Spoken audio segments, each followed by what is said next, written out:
Hey everybody, it's Jason Blaha here, and today I want to ask the question of, are the bros actually right when it comes to chicken and broccoli? So let me put on my +5 hat of weaponsmithing, work on skilling up my crafting a little bit, and let's talk about this.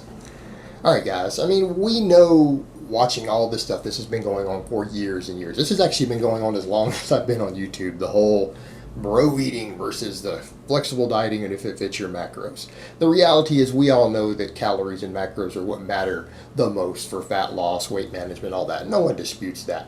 But you know, we get into these topics about the bros loading up on chicken and broccoli, which is something actually I've been doing this week. And let's just be realistic here. Let's be realistic. It is really hard to overeat when you're stuffing your face full of chicken breast and broccoli. It's really hard.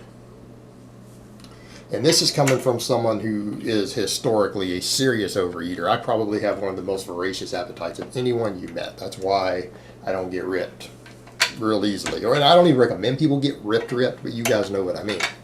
But I've got to be honest here. I'm doing this every day right now, and the reason people pick chicken and broccoli, by the way, is just because they're convenient. Chicken breast is cheap to buy in bulk packs. Frozen broccoli is cheap to buy in big frozen bulk packs, and they're easy to cook. You can throw some frozen broccoli on your stove, thaw it out in a pot, put whatever sauce, a little Alfredo sauce, whatever you're going to put on it. Throw your chicken in the Foreman grill or bake it in the oven, dice it up, mix it together, you're done. I mean, it's stuff like that. It's easy to do. It's convenient. They're inexpensive sources of high quality vegetables and really lean protein, right? For most people, it's very economic and it's easy. But you know, you've got the other extreme, you know, with the other end, the whole evidence-based community point out, well, you know, that's not necessary. You don't have to eat that way to lose fat. Well, they're right. They are right, because it is about energy intake. Right? It's about energy intake. And here's the other thing with it. People will say on the other end, a lot of the bros are like, well, I don't count my calories and macros and I still lose body fat by doing this. Yeah, because they're eating in a way that tends to push them into a caloric deficit, right? Again, if you're eating pounds of chicken breast every day and a ton of broccoli, your caloric intake is going to go down, right? It's going to go down dramatically. It's going to be very hard to squeeze in other stuff. Whether you're doing it as a flexible dieting approach and you're mixing in other foods, you're doing what I'm doing of like yesterday. For example, I ate high quality foods. In addition to my chicken and broccoli, I had cantaloupe and I had a little natural peanut butter. That's what I ate. But the chicken and broccoli was probably, I'm going to guess, 60 to 70% of my total caloric intake. Right? My chicken and broccoli mixes. It was very, very filling. Like, I went to bed full last night. I went to bed extremely full last night. Not hungry. Didn't get hungry at any point during the day doing that. Didn't eat any junk food. And you know what? Cantaloupe tastes pretty good. A little bit of Alfredo sauce on my chicken and broccoli once I grilled it on the Foreman grill actually wasn't bad. I felt like my meal quality was decent. My food tasted good. Wasn't as amazing as pizza. But here's the point with that. I felt full. People need to think about that in that perspective. There's a reason a lot of times bro stuff is done. Now, people in the bro circles, where people in the evidence-based community go extreme with it, is not that they don't understand that works. Yeah, but they need to realize things that happen that people do as gym bros or bodybuilding bros or everything else, they're doing it because it seems to work. They will misunderstand the mechanisms behind it. Right? They're thinking, oh, because I'm eating clean, I'm losing fat. Well, no, it's that when you're overloading on large amounts of lean protein and vegetables, not only do you have a really high thermic effect from your food, you have an extremely high satiety effect. So you have food that ends up having, again, really helping your energy in, energy out balance, very muscle preserving because of all the protein, high nutrient value, so you're unlikely to get deficiencies. And it's very, very, very filling. You tend to eat less calories, and it is the fact that you're eating less calories that affects the scale weight. So there's all those factors going in.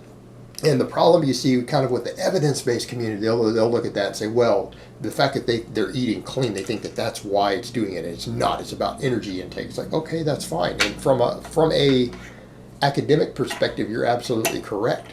But from a real world perspective, the bros are still losing body fat and retaining muscle and doing it effectively, doing this sort of thing. It works, it just doesn't work for the reason they think it does. And so the problem you have on the other end is that the other end goes to the other extreme. Instead of just accepting that for what it is saying, well, it actually works, it's just it doesn't work the way they think it does. They go to the other extreme, and there was this whole concept of trying to prove that you could fit in whatever your ice cream bowls, fit in your Pop-Tarts. And it got to the point to where you started seeing accusations that anybody who didn't eat Pop-Tarts or Ben & Jerry's had an eating disorder. If you didn't find a way to work in bacon or Ben & Jerry's or Pop-Tarts every single day, you have some sort of eating disorder. You have orthorexia nervosa, right? That was the idea. Now, people on the other end do sometimes develop that, and it is a problem. If you're absolutely terrified of ever eating anything not on your list, then yeah, that isn't necessarily psychologically healthy, and it may not even be helping your goals. But on the other extreme, the people who say that you have to do this, or if you're not doing this, so you're telling me someone's got an eating disorder if they don't find a way to eat ice cream every day, is almost the other silly extreme. That's just as silly also, isn't it? That's just as silly. It's ridiculous. At that point, you also have an unhealthy relationship with your food. And I'm speaking as someone who has an unhealthy relationship with my food. I understand this stuff. I'm not some guru sitting up on a mountain telling you the way it should be. I'm saying, guys, I kind of know a little bit about appetite problems. I know a little bit about having an unhealthy relationship with my food. I know a little bit about emotional eating. This is not exactly new to me. It should be no surprise to people. But that is the point. That's the point, guys. That is just as much of an eating disorder as orthorexia. I have to find a way to have my ice cream every day. I have to weigh my ice cream out on a scale to keep my sanity. It's like, telling me that that's psychologically healthy also? I mean, these are extremes both directions. Neither one of those are particularly good. But let's be realistic here. All right, so a person feels they need to eat a lot of clean food. Okay, that could be emotionally unhealthy. There could be consequences for that, absolutely.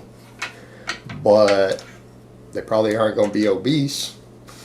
They're probably not going to be deficient in vitamin C or vitamin K or B12 or whatever it is from eating that way, are they? They're going to have a pretty good nutrient profile. At least their health is going to be pretty good, unless, again, they take it to the extreme. There are extremes you can go to, but they're eating high-quality food.